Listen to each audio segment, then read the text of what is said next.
Le silence n'est jamais vraiment vide. Dans les couloirs feutrés du 48 Upper Grosvenor Street, il pesait le poids d'un secret que les murs de Mayfair commençaient à peine à digérer. Margaret Wigham ne se contentait pas d'habiter Londres, elle en était la respiration, le rythme cardiaque, l'obsession.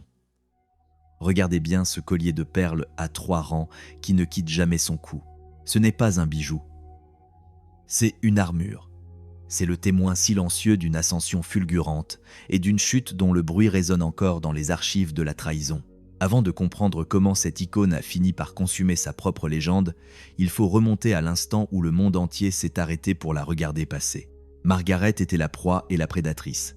Une débutante dont le carnet de bal n'était pas une liste d'invités, mais un inventaire de conquêtes potentielles. Elle glissait entre les balles de Mayfair et les chasses à courre avec une aisance qui frisait l'insulte pour ses rivales. On la voyait partout, des clubs les plus sombres aux salons les plus éclairés de la capitale. Princes, ministres, magnates de la presse, tous pensaient pouvoir l'apprivoiser. Mais c'est un étranger qui allait rafler la mise. Charles Francis Sweeney, un golfeur américain au sourire carnassier et aux poches pleines de cet argent neuf qui sent encore l'ambition brute. Il possédait cette décontraction insolente propre aux héritiers d'outre-Atlantique. Il ne jouait pas seulement sur les greens d'Europe, il jouait avec les codes d'une aristocratie britannique, fascinée par sa propre décadence. Leur engagement fut une détonation. En 1933, l'église de l'Immaculée Conception à Farm Street devint l'épicentre d'un séisme social. La robe de Margaret, une pièce d'orfèvrerie textile, aurait pu paralyser un régiment. Mais la véritable horreur, ou le véritable triomphe, se trouvait dehors. Knightsbridge fut littéralement pris en otage. Pendant 3 heures consécutives, la circulation s'évapora sous la pression d'une foule en délire. Des milliers de personnes, unies dans une sorte d'hystérie collective, espéraient apercevoir un morceau de tulle, une mèche de cheveux, un regard de celle qui n'était ni reine, ni actrice, mais simplement Margaret. 3 heures d'un blocage total pour une simple mortelle. La vanité avait enfin trouvé son visage. Le mariage Sweeney était une vitrine parfaite. Il possédait tout ce que l'époque exigeait pour susciter l'envie, la fortune, la beauté, l'influence.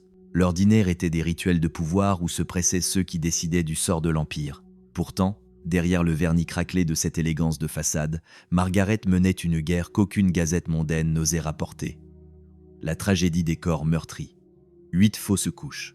Un enfant né sans vie après 8 mois de certitude, des chiffres qui glacent le sang, des pertes que la haute société de l'époque traitait avec un mépris poli. On ne pleurait pas en public, on ne mentionnait pas le sang séché ou les berceaux vides. Margaret souriait, Margaret dansait, et Margaret serrait son collier de perles. Elle était la marionnette de sa propre classe sociale. Mais le destin, ce metteur en scène cruel, préparait un acte final bien plus violent. Imaginez l'obscurité totale d'une cage d'ascenseur en 1943. Londres est une ville assiégée. Une ville qui suffoque sous les bombes et les blackouts de la Seconde Guerre mondiale. Le danger est partout. Mais pour Margaret, il prit la forme d'un vide soudain sous ses pieds. Elle rendait visite à son podologue lorsqu'elle bascula. Une chute dévastatrice. Le dos brisé, le crâne heurté, Margaret frôla le néant pendant des jours d'agonie. Les médecins, impuissants face à la brutalité du choc, attendirent que le miracle se produise. Elle survécut, certes. Mais la femme qui sortit de cet hôpital n'avait plus rien de l'épouse modèle ou de la débutante éthérée. Quelque chose dans les circuits profonds de son cerveau avait été définitivement sectionné. Le diagnostic tomba comme un coup près. Margaret avait perdu tout sens du goût. Un détail pour certains, un arrêt de mort sensoriel pour une femme de son rang. Mais l'altération la plus terrifiante était psychologique. Ce traumatisme crânien avait déverrouillé une porte qu'il aurait mieux fallu laisser close. Une soif insatiable de vivre, une libido dévastatrice, une absence totale d'inhibition. Elle était devenue une force de la nature, une prédatrice sans frein dans un monde qui valorisait avant tout la retenue. Les historiens parlent aujourd'hui de lésions neurologiques affectant le contrôle des impulsions. À l'époque, on parlait de scandale, avant de découvrir l'horreur qui se cachait derrière ses sourires de façade et l'abîme où son nouveau caractère allait la précipiter. Rejoignez notre cercle pour ne rien manquer. Sa beauté était intacte, mais son âme était désormais une terre brûlée. La Margaret, d'après l'accident, n'acceptait plus les limites. Elle avait besoin d'une intensité que la routine conjugale avec Sweeney ne pouvait plus offrir. L'urgence était sa seule boussole. Le mariage, déjà miné par des années de deuil silencieux et de non-dits, ne résista pas à cette mutation. En 1947, le divorce fut prononcé. Ce fut une affaire discrète, une signature rapide au bas d'un contrat qui s'était vidé de son sens. Pas de gros titres, pas encore. Mais la mèche était allumée. Margaret était libre, riche, et désormais animée par une pulsion que rien, ni personne, ne pourrait plus arrêter. La chute de l'ascenseur n'était que le prélude à une chute sociale bien plus spectaculaire, où chaque perle de son collier finirait par raconter un péché différent. Elle n'avait que 34 ans, un âge où d'autres commencent à peine à comprendre les règles du jeu, mais pour Margaret, la partie ne faisait que s'accélérer. Elle sortait de son premier mariage avec la précision chirurgicale d'une femme qui n'égare jamais ses intérêts en chemin. Sa fortune était intacte, ses 2 enfants étaient des accessoires de sa réussite, et sa réputation, bien que légèrement égratignée par les murmures de couloir, tenait encore debout par la seule force de son menton levé. Londres, cette ville qui s'extasiait devant ses moindres pas, l'attendait comme une divinité de retour d'exil. Mais cette liberté retrouvée n'était pas un repos, c'était une chasse. Dans les salons de Mayfair, elle se déplaçait avec la certitude de celle qui ne demande jamais la permission. Son appétit, aiguisé par ce traumatisme neurologique que personne n'osait nommer, la poussait vers des sommets de plus en plus risqués. On chuchotait son nom aux côtés de celui de Douglas Fairbanks Jr., l'idole d'Hollywood, l'homme dont le sourire faisait vaciller les empires cinématographiques.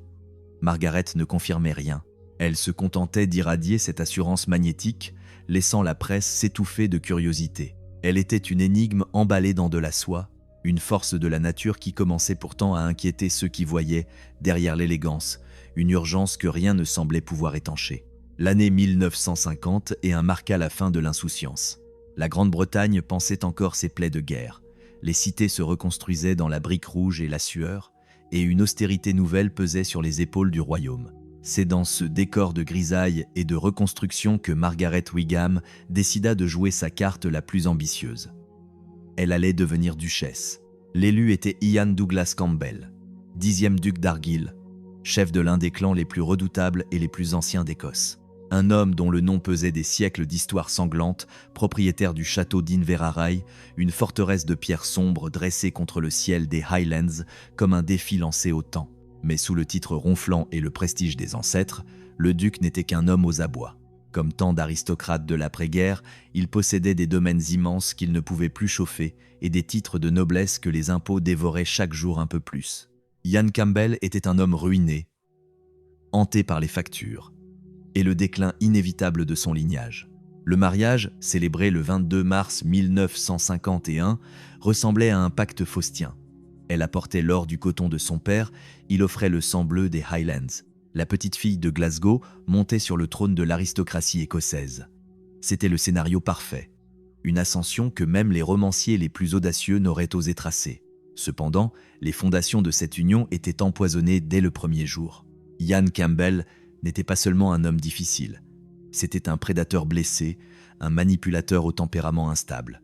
Avant même que les vœux ne soient échangés, le duc avait orchestré une machination d'une bassesse absolue. Il falsifia des documents de vente, manipulant les comptes de sa future épouse pour s'emparer de sa fortune personnelle. Cet argent, Margaret croyait l'investir dans leur futur. En réalité, il servait à éponger les dettes d'un homme qui la voyait moins comme une femme que comme un distributeur de billets couronnés. Le château d'Inverarray retrouvait son lustre, les toits étaient réparés, les jardins entretenus, mais chaque pierre de cette rénovation était scellée par un mensonge. Pendant un temps, le monde continua de croire aux contes de fées. Margaret présidait les dîners, recevait l'élite politique, posait sur les marches de pierre avec son éternel collier de perles.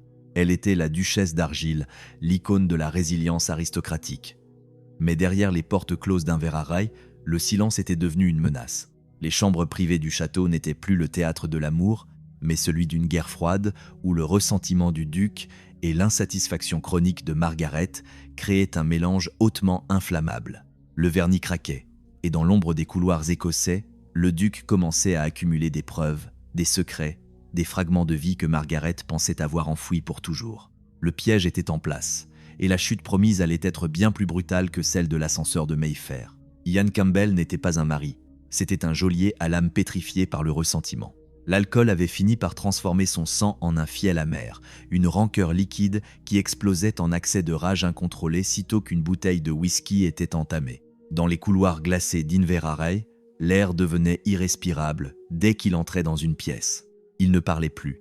Il aboyait des ordres ou distillait des silences chargés de menaces qui faisaient trembler le personnel.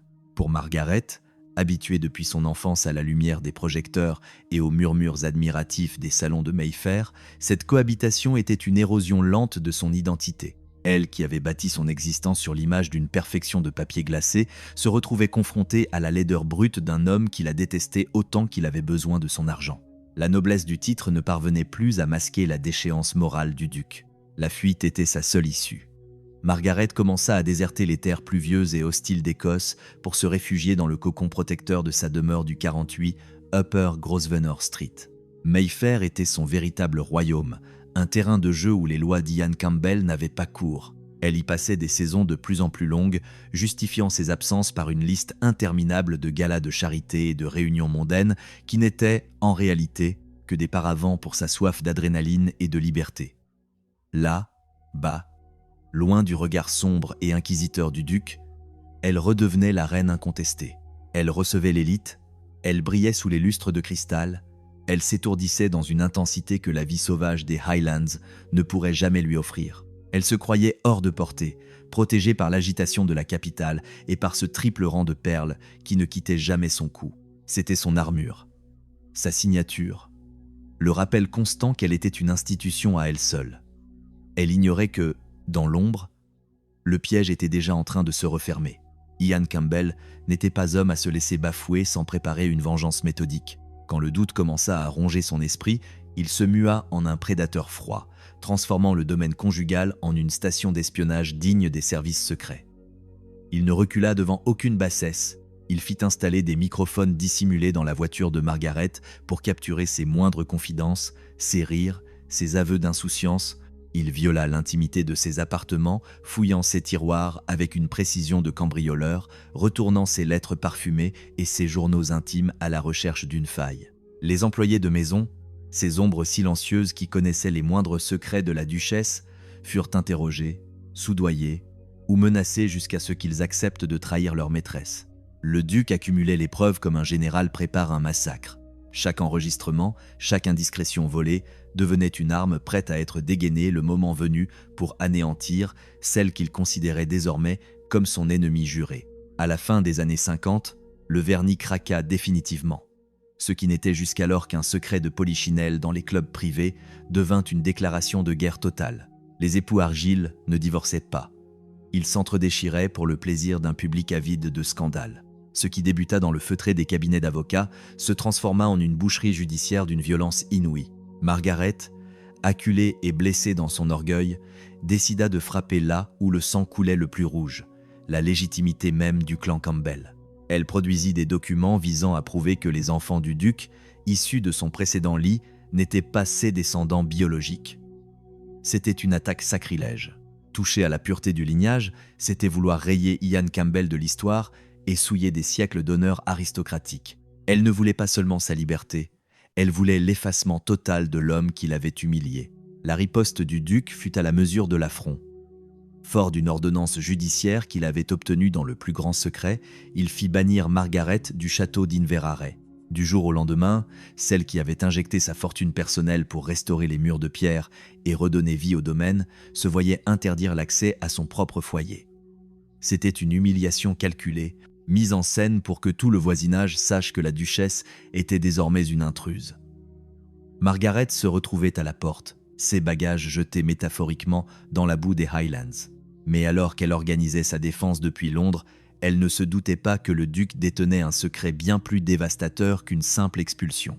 Dans un coffre-fort bien gardé, il conservait une série de photographies Polaroid prises dans le secret d'une chambre à coucher. Des images qui allaient transformer la plus grande icône de son temps en une paria et faire d'un simple divorce le procès le plus infâme du XXe siècle.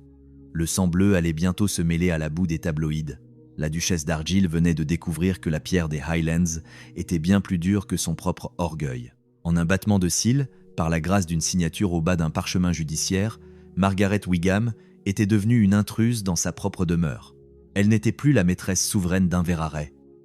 Elle n'était qu'une ombre indésirable, une étrangère surveillée par des domestiques dont elle avait elle-même payé les gages. Mais ce bannissement immobilier n'était que l'apéritif d'une vengeance bien plus sombre. Ian Campbell possédait quelque chose de bien plus tranchant qu'un simple ordre d'expulsion. Il tenait entre ses mains une enveloppe brune, un dossier qui attendait, comme un prédateur tapi dans les boiseries du château, le moment idéal pour dévorer ce qui restait de la réputation de son épouse. Pendant ce temps, dans les rédactions de la Flotte de Londres, l'air était saturé d'encre fraîche et de soufre. Les tabloïds britanniques, ces hyènes de papier qui ne vivent que de la charogne des puissants, avaient senti l'odeur du sang bleu. Un divorce ducal était déjà une aubaine, mais un divorce impliquant la femme la plus photographiée du pays et le chef d'un clan ancestral était une promesse d'orgie médiatique. Les noms des avocats les plus féroces de la City s'étalaient en première page, transformant un litige privé en un spectacle de foire pour une nation avide de voir les couronnes tomber dans le ruisseau. La stratégie de Margaret fut une attaque suicide, une charge de cavalerie contre des murs de béton. Pour salir l'homme qui voulait sa perte, elle n'hésita pas à invoquer le péché le plus infâme. Elle accusa Ian Campbell d'avoir entretenu une liaison charnelle avec sa propre belle-mère. C'était une accusation d'une violence biblique, une souillure jetée à la face d'un homme qui se targuait d'incarner l'honneur et la tradition. Le duc, loin de reculer, répliqua par une artillerie lourde.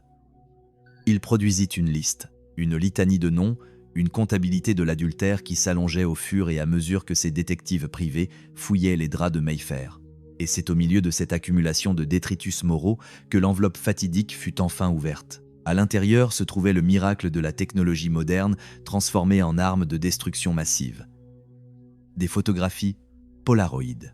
À l'époque, cette invention qui permettait d'obtenir une image sans passer par le regard d'un technicien de laboratoire était le comble de la sophistication, mais aussi l'outil parfait pour l'interdit.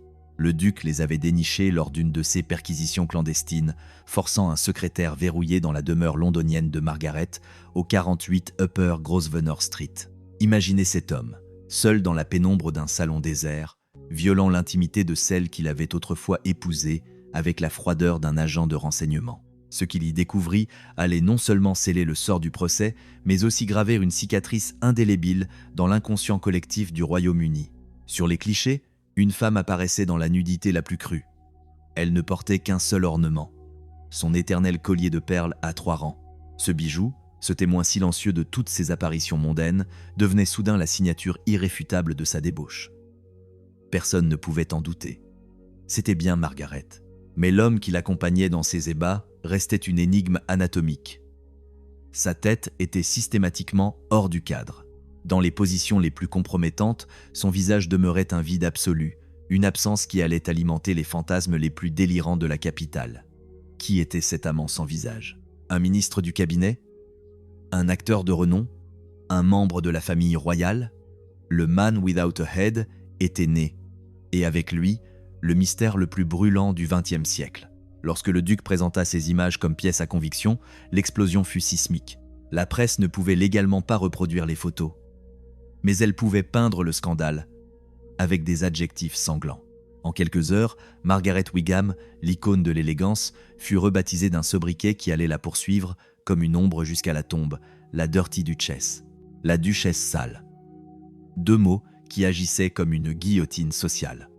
C'était la démonstration brutale d'un système patriarcal capable d'aduler une femme pour sa plastique avant de la piétiner pour sa liberté de désirer. Le contraste entre le titre de noblesse et l'adjectif infamant était un venin distillé en une de tous les quotidiens.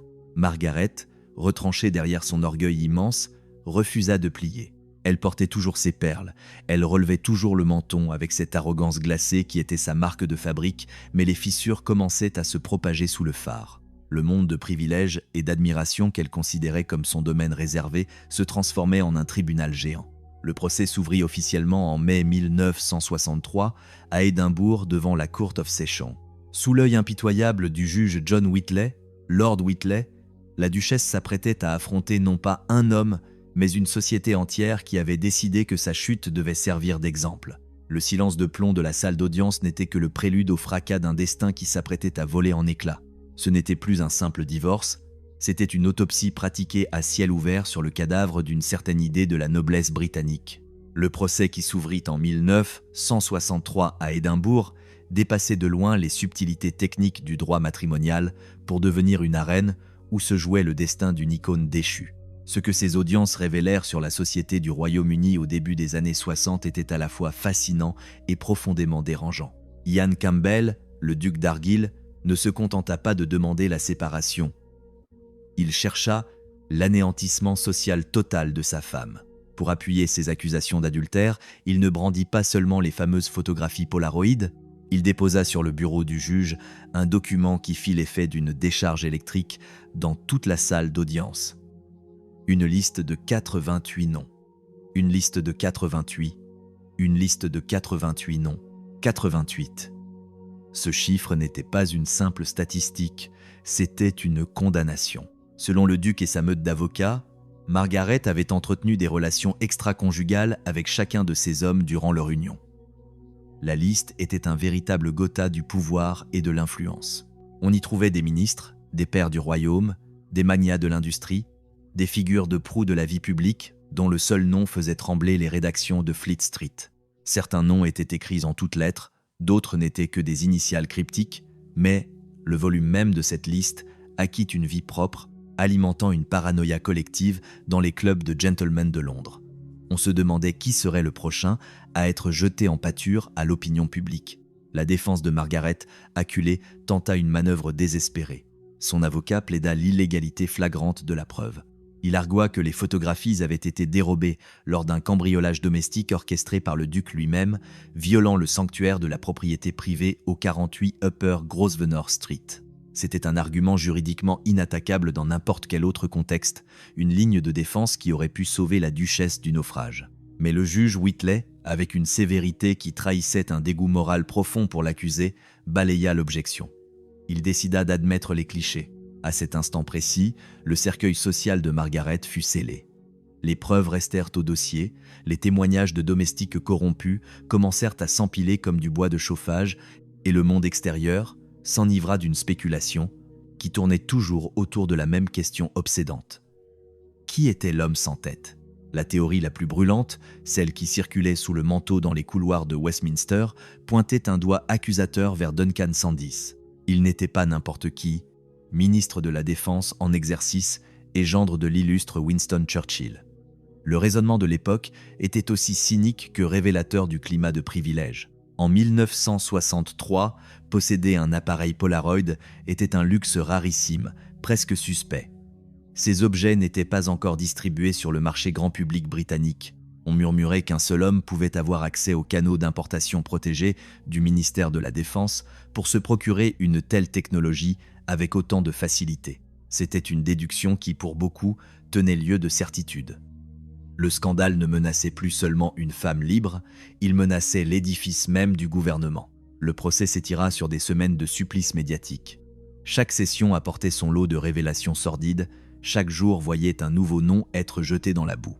Margaret, la femme qui autrefois paralysait Knightsbridge par sa simple beauté, n'était plus qu'une silhouette frêle assise sur le banc des accusés d'Édimbourg. Le contraste entre la débutante radieuse de 1930 et la paria de 1963 était insoutenable.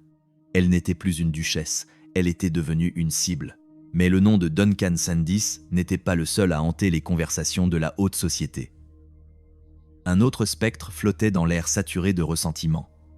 Douglas Fairbanks Jr., l'acteur hollywoodien, le séducteur international, dont la liaison avec Margaret était le secret le mieux partagé de Londres. Fairbanks était l'antithèse de l'aristocratie écossaise poussiéreuse. Il était brillant, cosmopolite, et surtout, il ne s'encombrait d'aucune des inhibitions morales que la cour de Lord Whitley tentait d'imposer. Pourtant, face au scandale, même le héros de cinéma recula. Il nia farouchement toute implication, craignant que son image de marque ne soit souillée par le poison qui se déversait à Édimbourg. L'identité de l'homme sans tête ne reçut jamais de confirmation officielle. Le gouvernement de l'époque intervint même dans l'ombre, utilisant les leviers de l'État pour étouffer toute enquête qui aurait pu mener trop près du sommet. Des documents secrets suggèrent aujourd'hui que des mesures de protection nationale furent prises pour sauver la carrière d'individus dont l'exposition aurait causé un séisme politique irréparable. Mais dans l'enceinte du tribunal, cette protection ne s'appliquait pas à Margaret. Pour elle, il n'y avait ni privilège, ni pitié. Lord Whitley, après avoir écouté des milliers de minutes de témoignages et parcouru des montagnes de preuves accablantes, s'apprêta à rendre son jugement. Ce ne fut pas une simple décision de justice, mais une exécution symbolique. Dans le silence de plomb de la salle d'audience, le juge entama la lecture d'une sentence qui allait rester dans l'histoire comme l'un des textes les plus misogynes et les plus violents jamais produits par la magistrature britannique. La chute de l'ascenseur de Mayfair n'avait été qu'un accident physique. Ce que le juge allait prononcer était l'effacement définitif de Margaret Wigham de la liste des êtres respectables. Le témoin silencieux de cette débâcle restait ce collier de perles à 3 rangs, figé sur des photographies volées, dernier vestige d'une dignité que Margaret avait cru inaliénable. Elle avait voulu vivre avec l'intensité d'une femme moderne dans un monde qui n'était prêt qu'à adorer son image, jamais sa volonté. La sentence tomba, lourde comme le fer, mettant fin à un règne de papier glacé pour laisser place à une légende noire qui ne cesserait plus de hanter les mémoires. Margaret Wigham, duchesse d'Argyll, venait de payer le prix ultime pour avoir osé posséder son propre désir dans un siècle qui n'appartenait encore qu'aux hommes. Le silence qui précéda le verdict de Lord Whitley dans la salle d'audience d'Édimbourg n'était pas celui du respect, mais celui d'un échafaud que l'on finit de dresser. Lorsque le juge prit la parole, ce ne fut pas pour rendre la justice, mais pour accomplir une exécution rituelle. Ces mots ne furent pas de simples conclusions juridiques, ils furent des lames de rasoir trempées dans le fiel d'un puritanisme victorien qui refusait de mourir. Les journaux de l'époque, pourtant habitués au sensationnalisme, reproduisirent le texte intégralement, pétrifié par la violence du verbe. Margaret Wigham y était décrite comme une femme d'une promiscuité totale, un être dont les appétits sexuels ne pouvaient être assouvis que par une légion d'hommes, une prédatrice insatiable dont le comportement envers la sainteté du mariage était jugé, selon les propres termes du juge, comme totalement immoral. Lord Whitley ne parlait pas en arbitre impartial, il parlait en patriarche vengeur, déversant une bile accumulée pendant des siècles contre toute femme osant disposer de son propre corps. En 1963, dans une Grande-Bretagne qui s'accrochait encore à ses derniers lambeaux de morale rigide, ces mots portèrent le poids d'une condamnation à mort sociale. Le divorce fut accordé au duc avec une célérité qui frisait l'enthousiasme.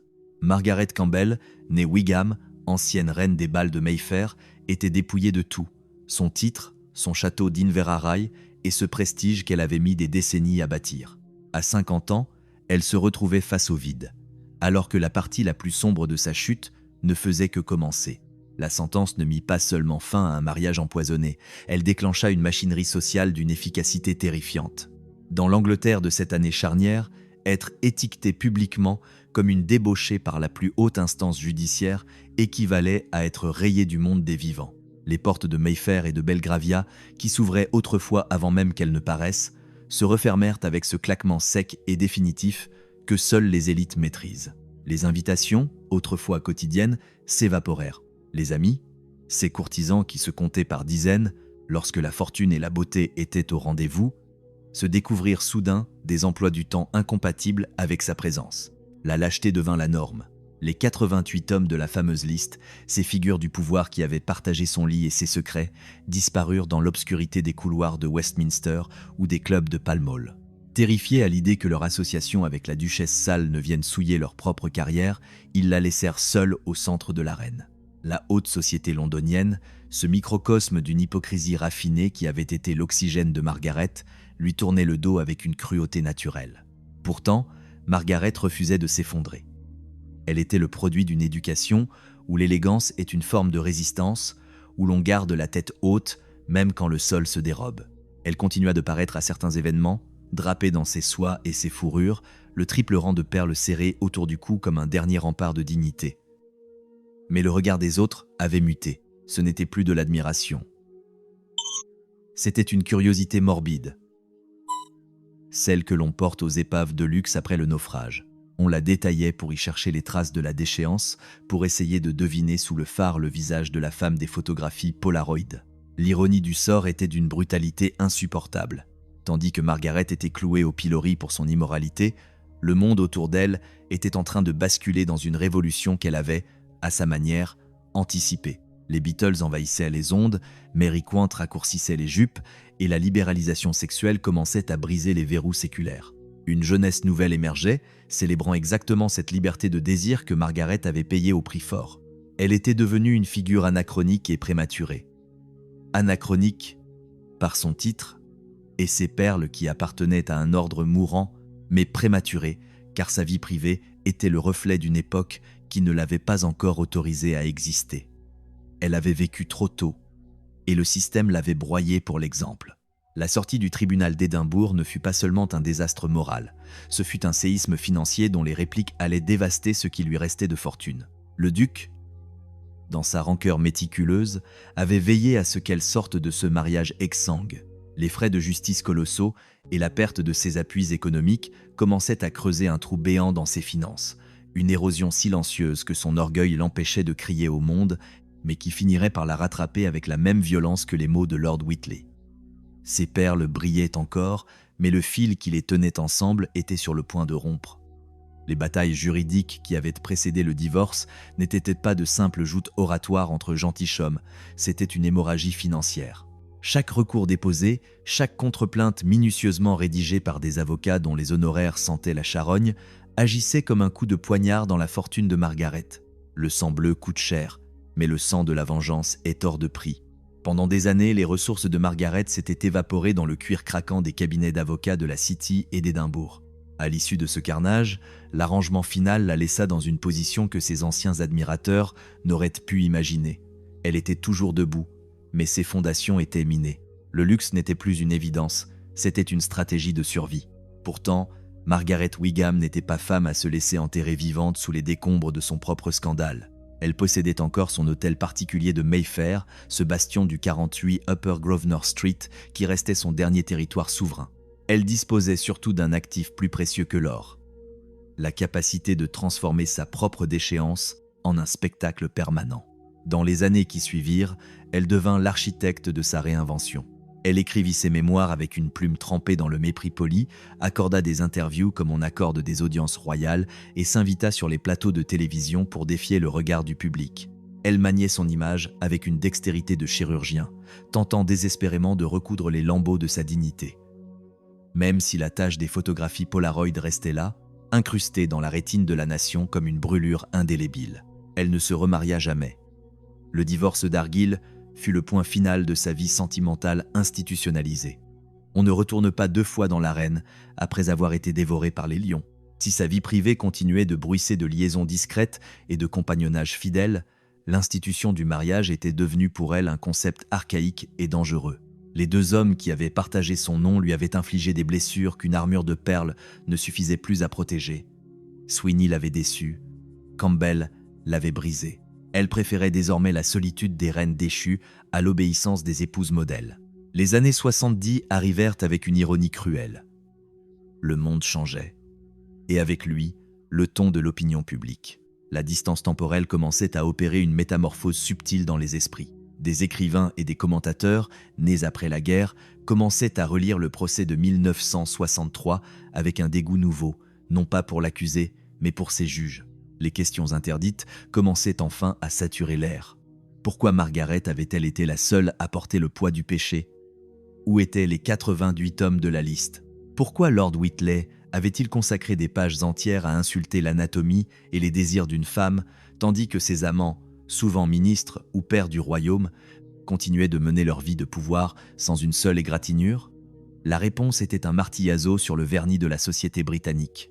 L'hypocrisie était le seul dieu que Mayfair adorait vraiment. Cette nouvelle décennie apporta à Margaret une forme de célébrité qu'elle n'avait pas sollicitée. La nostalgie voyeuriste. Une génération de jeunes journalistes, fascinés par ce fossile glamour d'un monde en voie d'extinction, venait l'interroger pour capturer un reflet de cette époque révolue. Ils venaient chercher le parfum de l'interdit. Dans ces entretiens, la question de l'homme sans tête n'était jamais loin. Elle rôdait comme un fantôme au milieu du service à thé. Margaret avait appris à parer ses attaques avec une grâce de matador. Elle ne confirmait rien, ne niait rien avec trop de ferveur. Elle souriait, changeait de sujet, utilisait ce talent rare de parler pendant des heures pour ne rien dire d'essentiel. Mais parfois, entre 2 silences, une ombre passait sur ses yeux. C'était la fatigue immense d'une femme qui avait passé sa vie à jouer le rôle de Margaret Wigham sans jamais avoir eu le droit d'être simplement elle-même. En 1973, Ian Douglas Campbell, le 11e duc d'Argyll, rendit l'âme. Sa mort fut traitée avec la discrétion glaciale que l'Écosse réserve à ses chefs de clan défaillants, un mélange de respect de façade et de soulagement silencieux. L'homme qui avait orchestré le plus grand scandale du siècle s'en allait, emportant sa haine et son alcoolisme dans les caveaux d'Inverarray. Margaret ne fit aucun commentaire. Elle ne versa aucune larme publique. Son silence était sa dernière vengeance sur l'homme qui avait tenté de l'effacer. Le témoin silencieux de cette épopée reste ce collier de perles à 3 rangs. Il est là, sur les photos volées, autour du cou d'une femme nue qui défie l'objectif. Il est là, sur les portraits de la duchesse ruinée qui refuse de baisser les yeux. Les perles n'ont jamais perdu leur éclat, alors que tout le reste s'effondrait. Margaret Wigham fut la première victime d'une ère médiatique qui allait bientôt tout dévorer. Elle avait eu le tort d'avoir raison trop tôt. Le désir n'appartient pas qu'aux hommes, et la liberté a un prix que seule une duchesse pouvait se permettre de payer jusqu'au dernier centime. Elle finit sa vie comme elle l'avait commencé, au centre d'un mystère que personne, pas même le plus féroce des juges, ne parvint jamais totalement à élucider. Ian Douglas Campbell était mort, mais son venin continuait de couler dans les veines de la réalité de Margaret. En 1973, le 11e duc d'Argyll s'en est allé avec ses titres et son mépris, laissant derrière lui une femme dont le nom n'était plus qu'une cicatrice sur le visage de la haute société. Le dommage était irréparable. Le piège, autrefois scellé par des photographies Polaroid et des jugements insultants, se refermait désormais sur son patrimoine. Pour Margaret, les décennies qui suivirent furent celles d'une contraction lente, presque imperceptible pour le monde extérieur, mais dévastatrice pour celle qui n'avait jamais appris à compter. Margaret Wigham avait grandi dans une atmosphère où l'argent n'était pas une monnaie, mais un climat. C'était l'oxygène qu'elle respirait au 48 Upper Grosvenor Street, une ressource aussi éternelle que les vagues contre les falaises d'Inverarray. La notion même d'économie, lui, était biologiquement étrangère. Comment expliquer à une femme qui a fait arrêter la circulation de Londres par sa seule beauté qu'elle doit désormais compter ses sous? Pour Margaret, l'idée de réduire son train de vie était une insulte à son identité. Elle continua de vivre dans le déni, un luxe bien plus coûteux que la soie ou les diamants. Elle recevait encore, elle dînait encore dans les lieux où le nom d'Argyll ouvrait encore quelques portes, ignorant que chaque facture impayée était un clou de plus dans le cercueil de sa splendeur. Sa relation avec la presse, et particulièrement avec le magazine Tatler, fut le miroir de son ascension et de sa chute. Tatler avait été son héros, son adorateur, le chroniqueur fidèle de ses triomphes.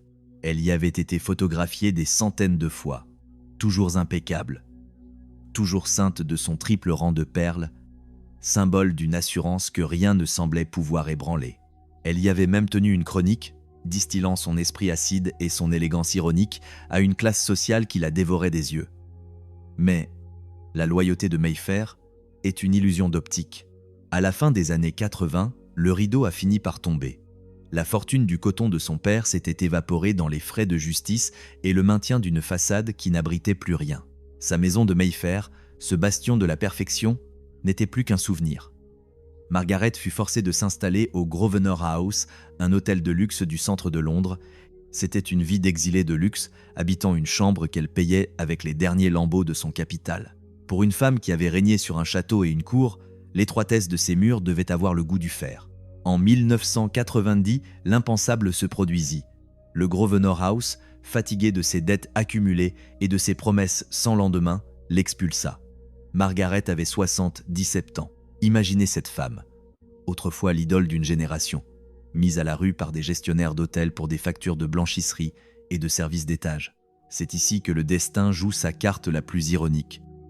C'est son premier mari, Charles Sweeney, l'homme qu'elle avait quitté des décennies plus tôt, qui vint à son secours avec quelques amis fidèles. Il lui trouva un appartement, une dernière escale, avant le naufrage définitif.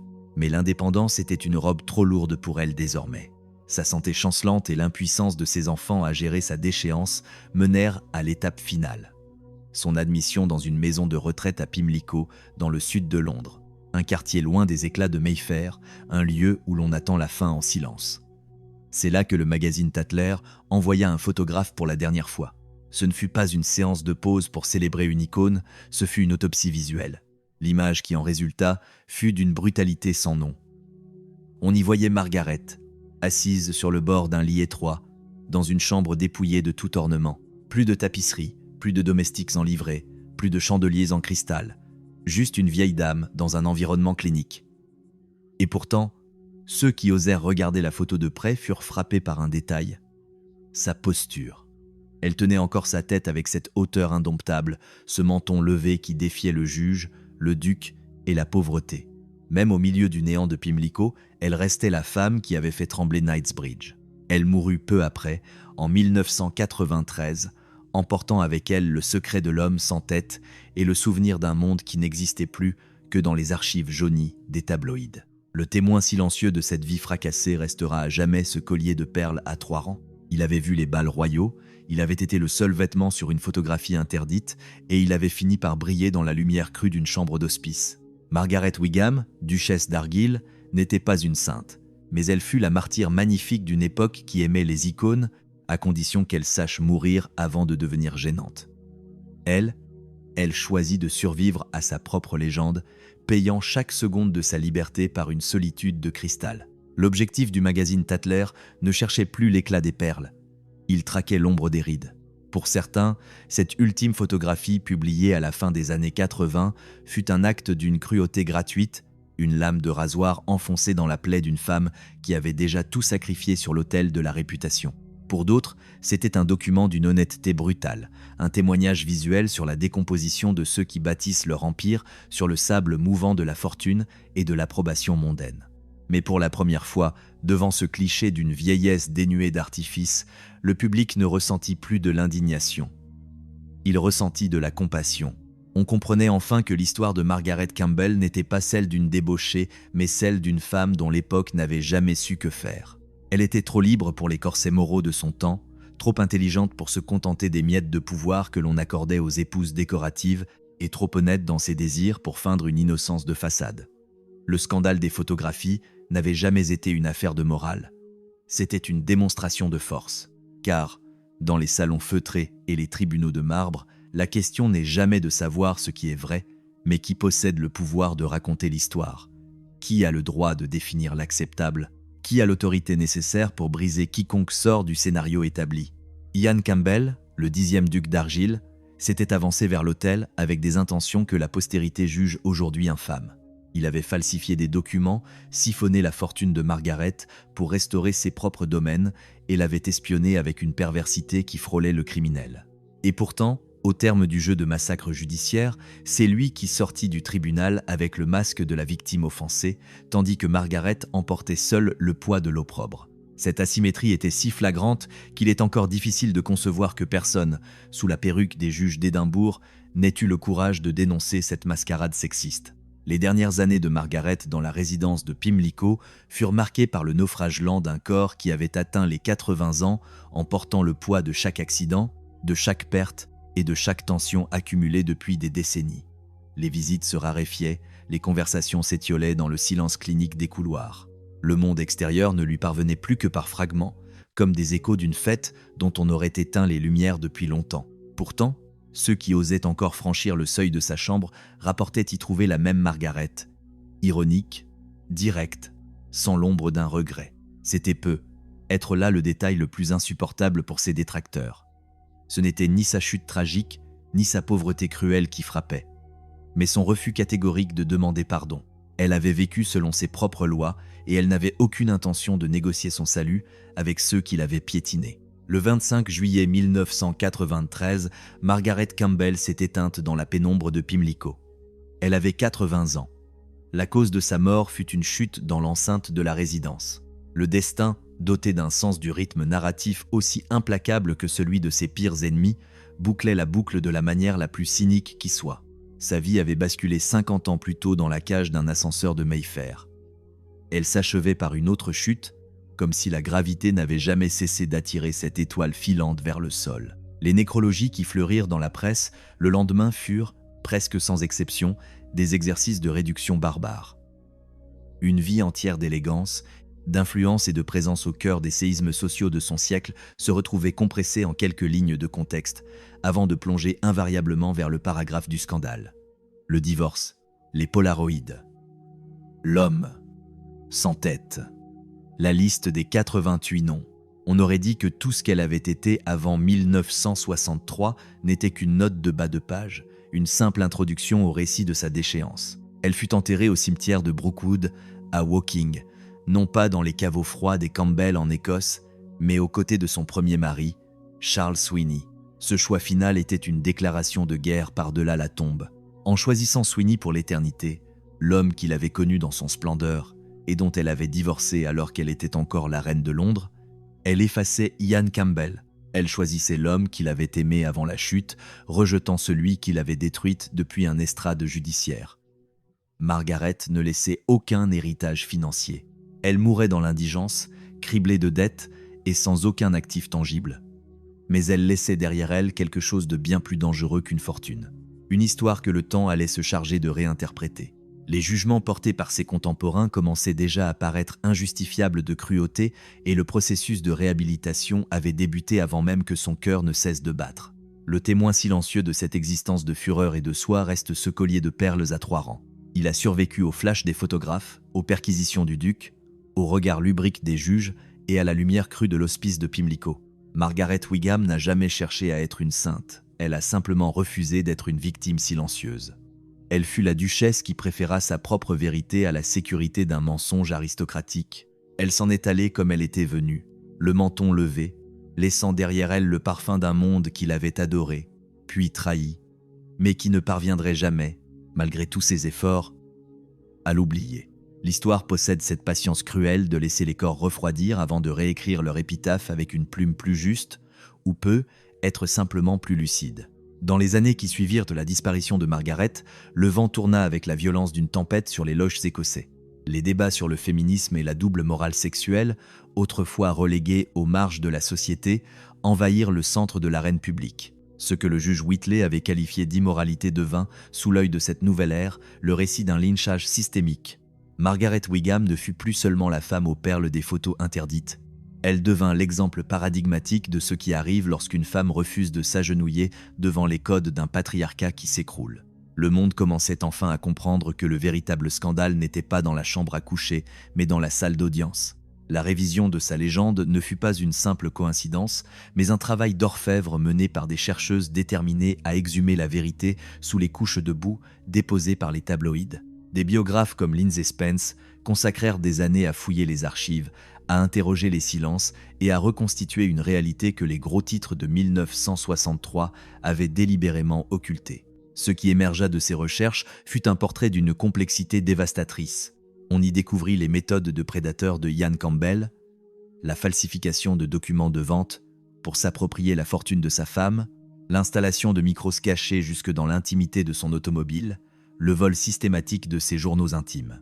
Ce n'était pas le procès d'un mari trahi, c'était l'exécution programmée d'une femme par un homme qui avait utilisé ses propres secrets comme une guillotine.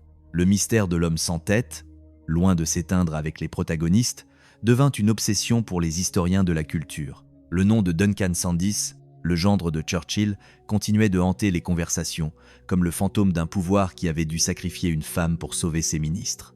Mais au-delà de l'identité des amants, c'est la nature même de l'acte qui changea de définition. À l'ère numérique, où les tribunaux tentent péniblement de légiférer sur la pornographie de vengeance, le cas de Margaret Campbell apparut soudain comme l'acte de naissance de ce phénomène. Un homme en possession d'images intimes les utilise pour anéantir socialement sa partenaire. Le mécanisme était identique, seule la technologie différait. Le Polaroid était le smartphone d'un monde qui n'avait pas encore appris à nommer ses monstres, mais la logique de la domination et de l'humiliation délibérée était déjà là, intacte. Cette recontextualisation transforma radicalement la perception de Margaret. Elle n'était plus la duchesse sale, mais une pionnière tragique, un symbole de la liberté sexuelle payée au prix du sang social. La télévision, cet outil qu'il avait autrefois scruté avec une curiosité malsaine, devint le vecteur de sa réhabilitation. En 1997, des documentaires commencèrent à interroger la validité du procès, forçant des juristes et des historiens à admettre l'évidence. Le jugement de Lord Whitley était un exercice de misogynie judiciaire pure. Un pamphlet moraliste déguisé en sentence légale. La vérité, longtemps étouffée par le prestige des ducs et l'encre des tabloïds, éclatait enfin au grand jour. Le sommet de ce renouveau survint en 2020. Et avec la sortie de la mini-série de la BBC A Very British Scandal. Claire Foy y prêta ses traits à Margaret, redonnant un visage humain à celle qui n'avait été qu'une silhouette décapitée sur un cliché. Le succès fut planétaire. La série ne se contentait pas de raconter un divorce. Elle dénonçait un système. Elle montrait une Margaret imparfaite, certes, mais infiniment plus digne que les hommes qui l'entouraient. Le public moderne ne vit pas une pécheresse, il vit une résistante. La boucle était bouclée, mais le prix payé par Margaret restait, lui, incalculable. Elle était morte dans l'indigence et le mépris pour que, des décennies plus tard, d'autres femmes puissent revendiquer le droit de posséder leur propre corps sans craindre d'être rayées de l'histoire. Margaret Wigham repose désormais dans le sol de Surrey, loin des brumes d'Inverary et du tumulte de Mayfair. À ses côtés, Charles Sweeney, le témoin de son ascension, partage son éternité. Elle a quitté ce monde sans un sou, sans son titre et sans ses châteaux. Mais elle a emporté avec elle quelque chose que ni le juge Whitley, ni le duc d'Argyll ne purent jamais lui arracher, son refus de se repentir. Le témoin silencieux de cette odyssée reste à jamais ce triple rang de perles. Elles ont brillé sous les flashs de la gloire. Elles ont été les seules spectatrices d'un désir interdit et elles demeurent aujourd'hui l'emblème d'une femme qui a préféré sa propre chute à la soumission. Dans le silence du cimetière de Brookwood, le souvenir de la duchesse ne suscite plus le scandale, mais une réflexion inquiétante sur la fragilité de nos jugements et la force indomptable d'une femme qui a osé être, avant tout, elle-même. 30 ans après son dernier souffle dans l'ombre clinique de Pimlico, le fantôme de Margaret Wigham a fini par briser les scellés du silence. Le témoin silencieux de cette résurrection n'est plus seulement ce collier de perles à 3 rangs, mais l'écran froid de nos télévisions modernes, où sa tragédie s'est métamorphosée en une épopée de la résistance. En 2021, la BBC a lancé une onde de choc avec la mini-série A Very British Scandal. Sous les traits de Claire Foy, la duchesse d'Argyll n'était plus une caricature de débauche, mais une femme de chair, de sang et de larmes, piégée dans les mâchoires d'un système conçu pour la broyer. La production a pris un parti pris radical, presque violent. Elle nous a forcés à regarder ce que personne n'avait voulu voir en 1963, le visage d'un duc manipulateur, la cruauté d'une justice misogyne et l'hypocrisie d'une presse qui se nourrissait de la chair d'une icône. Certes, certains critiques ont hurlé à la simplification, accusant le scénario de gommer les aspérités les plus sombres de Margaret pour en faire une héroïne plus digeste, plus confortable pour notre conscience contemporaine. Mais le feu était allumé. Soudain, la presse britannique s'est remise à disséquer chaque seconde de sa vie, non plus pour la juger, mais pour comprendre comment une telle destruction avait pu être orchestrée avec une telle impunité. Les réseaux sociaux, ces arènes numériques que Margaret n'aurait jamais pu concevoir, sont devenus le théâtre d'une révision historique passionnée. Des milliers d'internautes, éclairés par la lumière bleue de leur smartphone, ont commencé à débattre du sort de cette femme morte depuis 3 décennies. Était-elle une visionnaire en avance sur son temps ? Ou simplement la victime sacrificielle d'une époque qui ne tolérait pas la liberté féminine. Dans ce tumulte digital, Margaret a retrouvé une pertinence et une puissance qu'elle n'avait jamais pu revendiquer de son vivant. Elle est devenue le miroir de nos propres tensions contemporaines. Cette histoire ne fascine pas seulement par son vernis aristocratique ou ses photographies scandaleuses. Elle survit parce qu'elle condense les fractures universelles qui hantent encore nos sociétés. C'est l'éternel conflit entre la liberté individuelle et le carcan des normes sociales. C'est la lutte sourde entre le pouvoir des institutions et le sanctuaire de la vie privée. Mais c'est surtout le procès d'une double morale qui refuse de mourir. Cette asymétrie révoltante où une femme est condamnée pour sa conduite sexuelle, tandis que les hommes, ses complices, ses amants, ses pairs, s'en sortent avec un clin d'œil complice de la part de l'histoire, avant de découvrir l'horreur qui se cachait derrière ces sourires de façade et la vérité sur l'âme romantique de celle qu'on appelait la duchesse sale. Rejoignez notre cercle pour ne rien manquer. La mécanique de sa chute était d'une simplicité atroce. Une femme qui vit selon ses désirs, sans demander la permission, sans baisser les yeux, devient une anomalie que le système doit corriger. Margaret Campbell a payé le prix de cette osadia. Son privilège, ce sang bleu et cette fortune immense s'est retourné contre elle pour devenir un piège sans issue. Elle était née dans un monde où l'argent était, comme le climat, une condition naturelle de l'existence. Elle n'avait jamais appris à survivre sans lui, car elle n'avait jamais imaginé que l'air puisse un jour venir à manquer. Quand l'oxygène de la richesse s'est évaporé, Elle n'avait ni les outils émotionnels, ni les armes pratiques pour s'adapter à la grisaille de la pauvreté. Et pourtant, derrière les 88 noms de la liste du duc, derrière l'indignité des photographies et la froideur des tribunaux, ceux qui l'ont approchée décrivent une toute autre réalité. Margaret n'était pas une collectionneuse d'amants, elle était une éternelle romantique. Chaque nouvelle connexion, chaque regard volé dans un salon de Mayfair était une tentative désespérée de trouver ce que ces mariages contractuels et violents n'avaient jamais pu lui offrir. La traiter de simple débauchée, comme le fit Lord Whitley avec une jouissance médiocre, était l'insulte la plus paresseuse et la plus inexacte qui soit. On ne résume pas une complexité émotionnelle aussi vaste à un adjectif infamant. Le XXIe siècle a offert à Margaret l'audience qu'elle n'avait jamais osé espérer, celle d'une jeunesse qui ne l'a jamais connue, mais qui se reconnaît en elle. Pour ces nouveaux juges, elle n'est pas la duchesse sale, elle est une précurseur. Elle est celle qui a vécu avec une authenticité brutale, dans un monde qui n'était prêt qu'à adorer son image de papier glacé. Bien sûr, l'idéalisation a ses limites.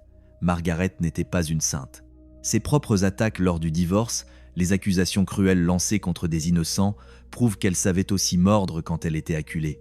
Elle était une combattante, parfois injuste, souvent impitoyable, mais toujours vivante. Le rideau tombe sur l'histoire de la duchesse d'Argyle, mais son écho ne s'éteint pas. Elle reste cette figure assise sur le bord d'un lit étroit à Pimlico, le menton levé, portant ses perles comme on porte un étendard de guerre. Elle nous rappelle que le prix de la liberté est souvent la solitude, et que la justice des hommes est parfois le plus grand des crimes. Elle est partie sans un sou, mais elle a laissé derrière elle une vérité qui continue de brûler. On peut détruire une réputation, on peut vider un coffre-fort, on peut bannir une femme de son château, mais on ne peut jamais totalement effacer le souvenir d'une femme qui a décidé, envers et contre tout, de ne jamais demander pardon pour avoir osé désirer. Ces perles brillent encore dans la nuit de l'histoire, témoins silencieux d'une victoire que même la mort n'a pu lui voler. Margaret Wigham n'était pas une sainte, et encore moins une figure de papier glacé sans aspérité. Elle était un être humain total, un labyrinthe de contradictions où se perdaient ses erreurs, ses zones d'ombre et ses éclats de génie social. Toute lecture contemporaine qui tenterait d'en faire une héroïne sans faille commettrait la même erreur que ceux qui, en 1963, l'ont transformée en une méchante absolue sans circonstances atténuantes. L'honnêteté exige de la voir telle qu'elle était réellement. Une femme dotée d'un talent surnaturel pour la mise en scène d'elle-même, élevée dans un monde qui lui a appris à briller sous les lustres de cristal, mais qui a délibérément oublié de lui apprendre à tomber. Elle a vécu avec une intensité que son époque a jugée criminelle avant que les générations suivantes ne commencent enfin à en saisir la portée révolutionnaire. Elle a aimé avec fureur, elle a souffert dans un silence de marbre, et elle s'est battue avec une ténacité guerrière, même si les causes qu'elle défendait n'étaient pas toujours dignes de son courage. Elle fut la beauté, elle fut l'élégance incarnée, elle fut libre à une époque où la liberté féminine était une insulte, et elle a payé pour cela un prix dont la disproportion donne encore le vertige. Ce collier de perles à 3 rangs qu'elle ne quittait jamais. Cet accessoire iconique, devenu la clé de voûte de l'accusation lors du procès, fut son symbole le plus intime et l'instrument de sa plus grande humiliation. Il n'existe pas d'image plus violente de la manière dont ce que nous chérissons le plus peut être retourné contre nous par un prédateur. C'est l'histoire d'un bijou qui a capturé la lumière des balles de la cour avant de finir par identifier une peau nue sur des clichés Polaroid destinés à la destruction. Peu de récits illustrent mieux ce principe de trahison que celui de Margaret Campbell, née à Glasgow le 1er décembre 1912 et morte dans l'anonymat de Pimlico le 25 juillet 1993.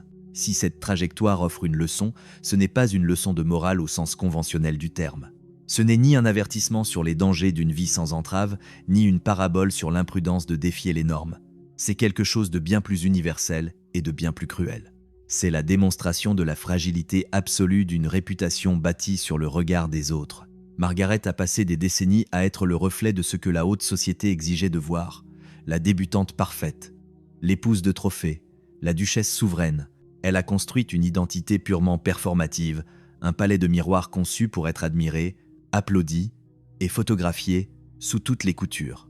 Mais lorsque l'admiration s'est muée en mépris, lorsque les applaudissements ont laissé place aux huées et que les caméras ont commencé à traquer la sueur plutôt que le satin, il ne lui est presque rien resté à quoi se raccrocher. Elle n'avait rien construit à l'intérieur d'elle-même qui soit indépendant de l'approbation de Mayfair. Elle était devenue sa propre image de marque.